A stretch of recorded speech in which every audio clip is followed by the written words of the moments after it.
অনুব্রতর গড়ে ফের ইডির হানা, বেসরকারি মেডিকেল কলেজে হানা। আপনাদের জানিয়ে রাখবো আরো একবার, সাত সকালেই অনুব্রত গড়ে ফের ইডির হানা, বেসরকারি মেডিকেল কলেজে হানা। অনুব্রতর গড়ে ইডির হানার খবর এই মুহূর্তে আমাদের কাছে এসে পৌঁছচ্ছে।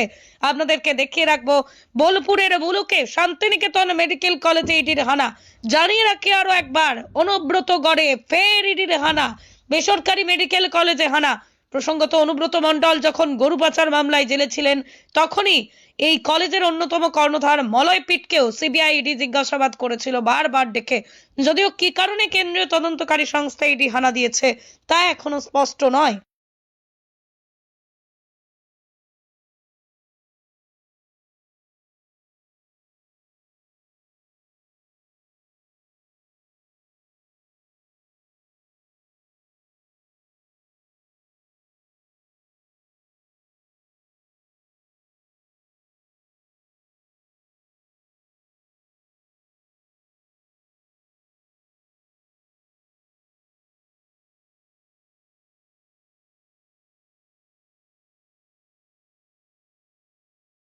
সুস্থ থাকতে কে না চায়, কিন্তু দিনের পর দিন সুস্থ থাকতে চাইলেও যেন সুস্থ থাকা আর হয়ে উঠছে না।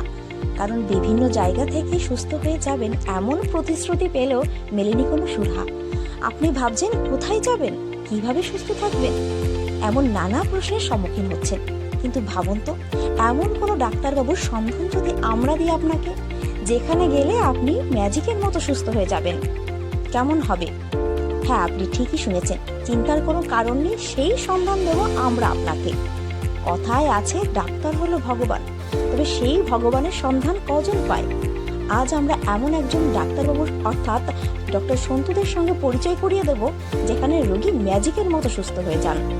এটা কোনো গল্প নয়, এটাই বাস্তব।